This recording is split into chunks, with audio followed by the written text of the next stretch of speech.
Queridos irmãos e irmãs, depois de termos falado ontem sobre a humildade, queria começar hoje com um versículo da primeira carta de São Pedro. Ele diz: tendo Cristo sofrido na carne, vós também deveis armar-vos com este pensamento: aquele que sofreu na carne rompeu com o pecado. Toda vez que nós falamos em batalha espiritual, as pessoas pensam na armadura de Deus de Efésios capítulo 6.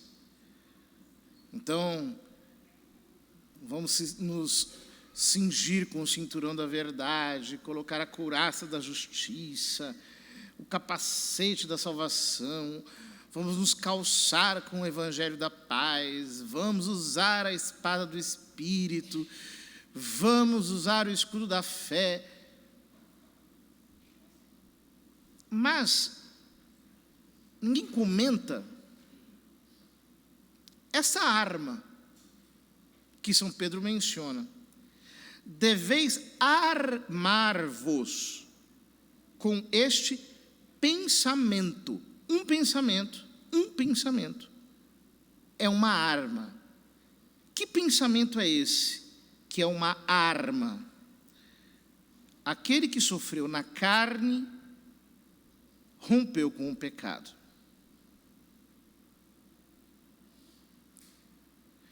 Isso para nós é muito importante. Porque 2 capítulos antes, São Pedro diz: como criancinhas recém-nascidas, desejai o leite legítimo e puro que vos fará crescer para a salvação. E São Paulo, na carta aos Efésios, nos diz: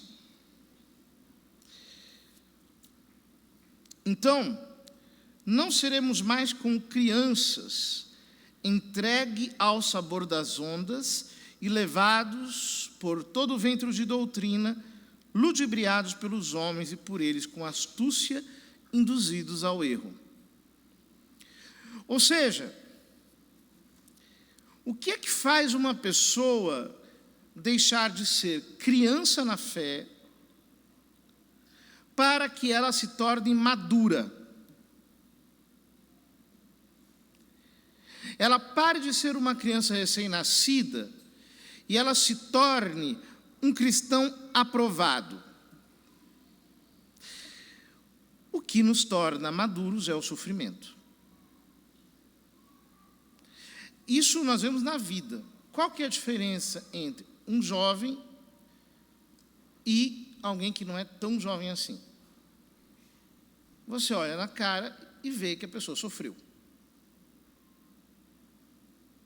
Tem aquela cara de cansaço, de trabalho, de sofrimento, de dor. Aí você vê um jovenzinho na sua adolescência, aquele sorriso, né? Assim, bobo. Você fala: aí, coitadinho, não sofreu nada ainda. Você olha e vê. Você percebe a maturidade da pessoa pelo seu sofrimento. Porém, não é o sofrimento pelo sofrimento. Por quê? Porque há muitas pessoas que passam pelo sofrimento e saem piores. Elas se amarguram, elas se tornam revoltadas, elas ficam rebeldes.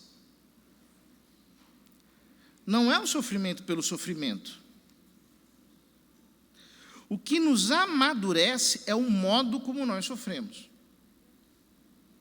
Se nós sofremos em obediência a Deus, se nós sofremos debaixo da palavra de Deus, em sintonia com Ele, Em Hebreus capítulo 5, o autor diz: mesmo sendo filho, Cristo aprendeu o que significa obediência por aquilo que ele sofreu. Ou seja, eu tenho que ser obediente no sofrimento, encará-lo de maneira obediencial, para que ele possa me amadurecer espiritualmente. É exatamente o que São Pedro diz no versículo que nós líamos há pouco. Ele diz: tendo Cristo sofrido na carne, vós também deveis armar-vos com este pensamento. Aquele que sofreu na carne rompeu com o pecado.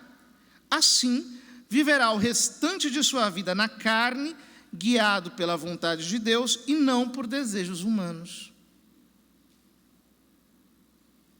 Basta o tempo que passastes praticando os caprichos dos gentios, entregues à dissolução, paixões, embriaguez, comilanças, bebedeiras, idolatrias abomináveis. Agora, eles estranham que não mais vos entregueis à mesma torrente de perdição, a ponto de vos insultarem, mas eles terão de prestar contas àquele que está prestes a julgar os vivos e os mortos. Vejam, o que São Paulo está dizendo é que, se nós não aprendemos a sofrer por Deus, nós jamais vamos resistir ao pecado. Por exemplo, uma pessoa que queira ser casta, se ela tiver autopiedade neurótica, a tentação vai bater nela e ela não vai conseguir resistir, porque ela vai ficar com pena de si mesma. Mas como é que eu vou me privar desse prazer? Como é que eu vou ficar sem isso? Eu já estou tão desgostoso, é tanto desgosto na vida, e lá, vai fazer a própria vontade, não tem fortaleza nenhuma, cai no pecado. O mesmo vale para a temperança, o mesmo vale para a falação,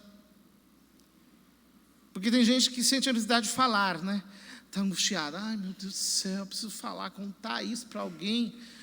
Não, mas eu não posso. Eu posso sim, vai lá e liga. Por quê? Fica com dó de si mesma. Não aprendeu a sofrer pela virtude. Não aprendeu a sofrer por aquilo que é bom. Por isso Jesus disse em Mateus capítulo 16, eu não vou abrir porque o texto é arquiconhecido, versículo 24, se alguém quiser me seguir, negue-se a si mesmo, tome a sua cruz e me siga. Ou seja, o negar-se a si mesmo, o aprender a sofrer por amor de Deus, o aprender a passar pelo sofrimento de maneira obediente, é isso que vai nos amadurecendo. Você veja, uma pessoa, quando ela se converte, se você fala, por exemplo, de uma oração como o terço, ela fica absolutamente escandalizada. Onde já se vê 50 Ave Marias, meu Deus do céu, isso não termina nunca. Aí você diz, não, faz uma vez por semana. Aí naquele dia, naquela hora, tudo tão assim, meu Deus, vou rezar minhas 50 Ave Marias, meu Deus, Jesus, vai. Aí reza o terço. Terminou, não é tão difícil assim. Na outra semana, do mesmo jeito. Depois ele começa a perceber que é simples, a gente reza um texto daqui para lá. Mas ele precisou se vencer. Ele precisou, para chegar a esse ponto, negar-se. Vejam, o mal dos cristãos do nosso tempo é que não sabem negar-se. Todo mundo quer fazer a sua vontade, todo mundo quer ser agradado, todo mundo quer ser bajulado, todo mundo quer ser paparicado. E isso, no fundo, também é uma consequência das nossas famílias modernas, né?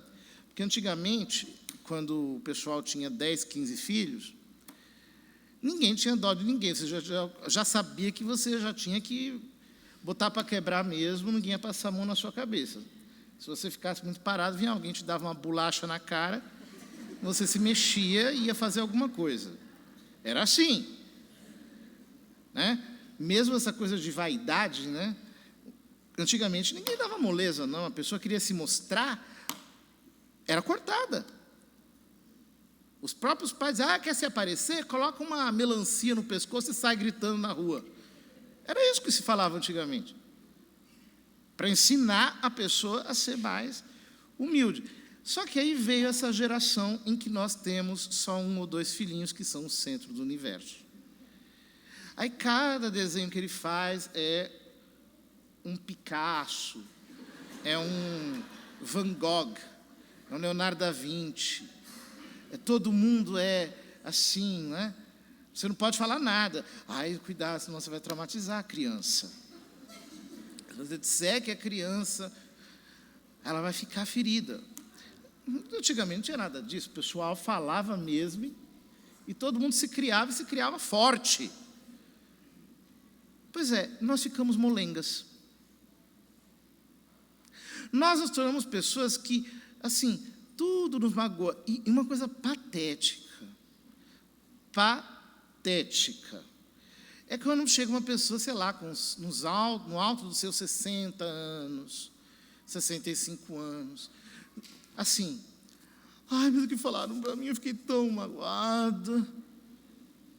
Gente, chega uma idade na vida que você já não se escandaliza com nada. A pessoa pode falar o que quiser, você passa reto.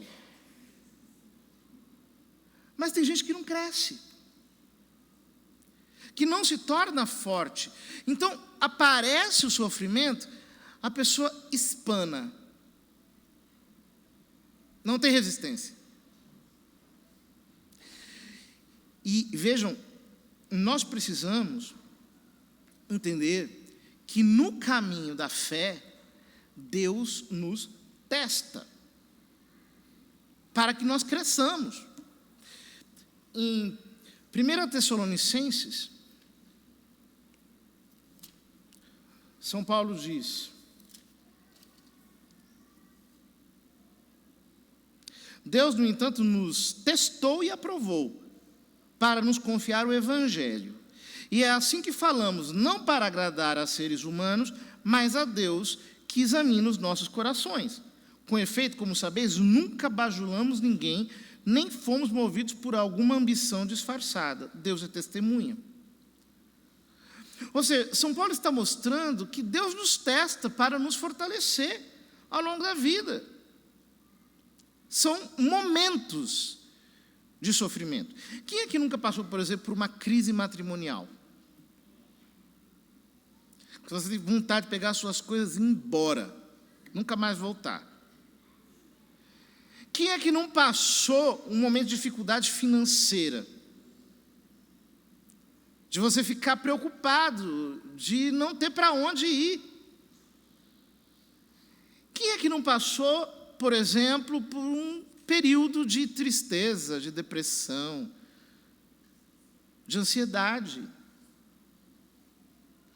Hoje em dia, essa coisa da ansiedade já se tornou até patológica, porque nós somos expostos diariamente a uma avalanche de dados e a nossa mente não foi preparada para isso.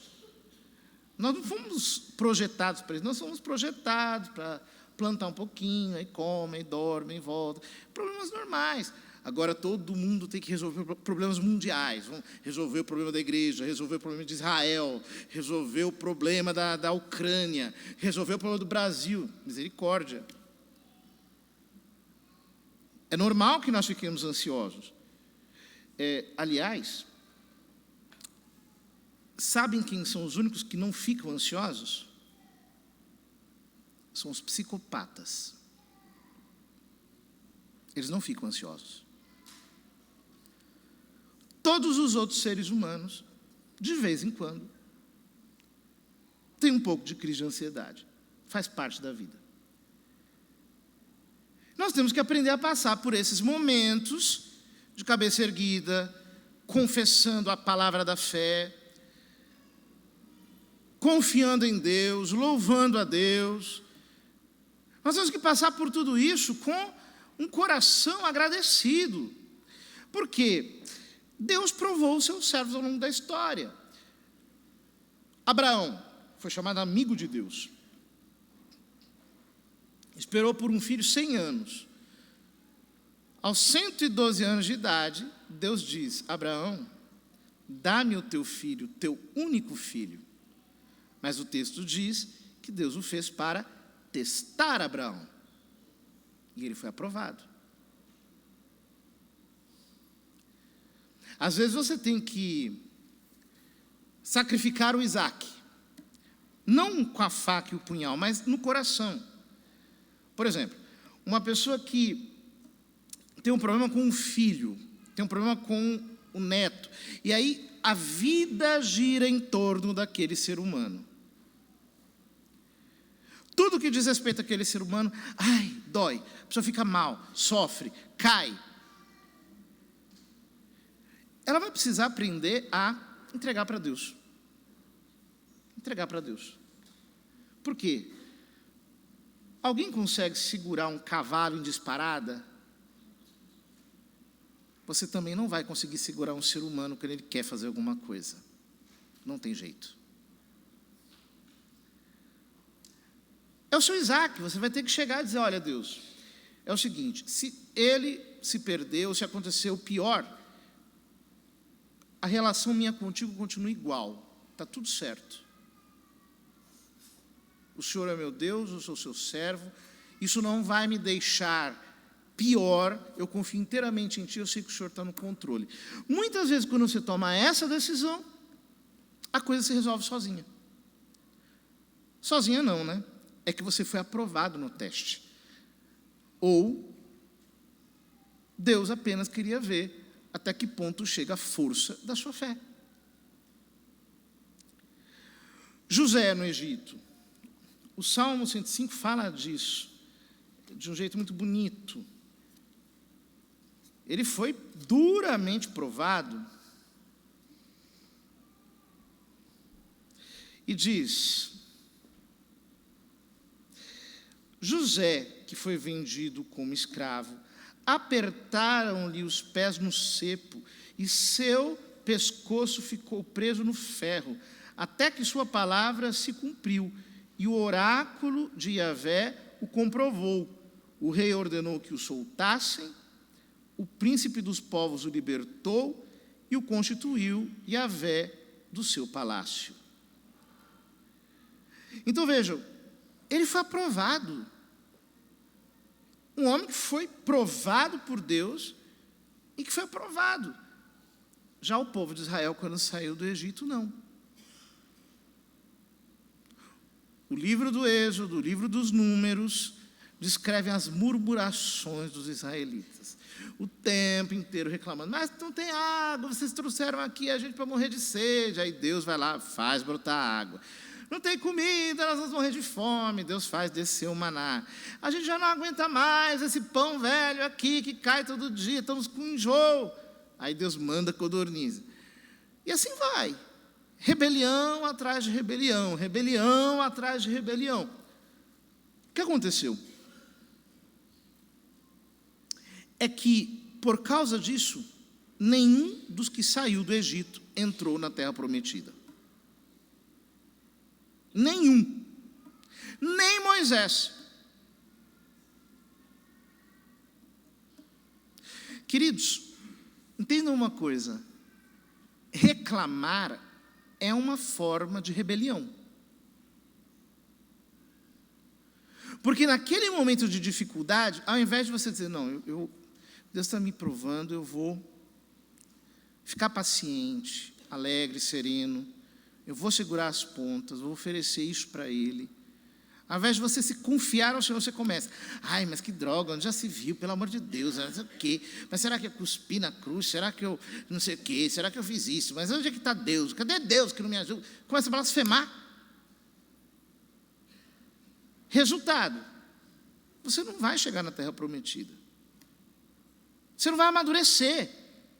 Você não vai ter maturidade. A maturidade vem quando nós entendemos que os sofrimentos fazem parte da vida. Que Deus não nos poupa dos sofrimentos, que Deus não nos poupa das cruzes, das perseguições, das caras feias, das reclamações, das dificuldades com as pessoas. Deus não nos poupa de nada disso para o nosso bem, para o nosso crescimento. Quantas vezes uma pessoa, ela passa por uma situação e ela descobre que ela tinha forças que ela não sabia que tinha. Justamente porque ela passou por aquela situação. Em Hebreus, no capítulo 3, o autor diz: por isso, como diz o Espírito Santo, hoje, se ouvirdes a sua voz, não endureçais os vossos corações como na rebelião, no dia da tentação, no deserto, onde vossos pais me tentaram, pondo-me à prova. E viram as minhas obras durante 40 anos. Por isso irritei-me com essa geração e afirmei: sempre se transviaram no coração e desconhecem os meus caminhos. Assim jurei em minha ira, jamais entrarão no meu repouso. Cuidai, irmãos, que não se ache em algum de vós um coração transviado pela incredulidade que o afaste do Deus vivo. Antes, animai-vos uns aos outros dia após dia, enquanto ressoar esse hoje, para que nenhum de vós fique endurecido pela sedução do pecado, pois tornamo-nos parceiros de Cristo, contanto que mantenhamos firme até o fim a nossa constância inicial. Não se rebele. Fortifique a sua vontade. Crie resistência. Porque esse é o padrão. São Paulo diz, Atos capítulo 14,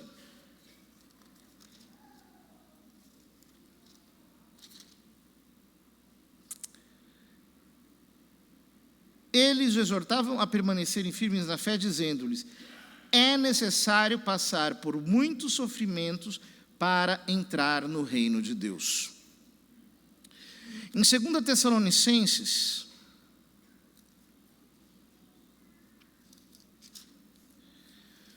São Paulo diz: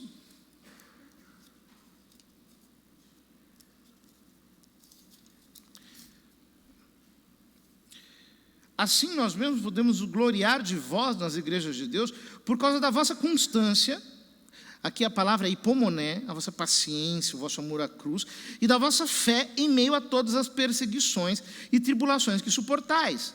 É isso um indício do justo juízo de Deus, para que vos torneis dignos do reino de Deus, pelo qual também sofreis. Colossenses 1, 24.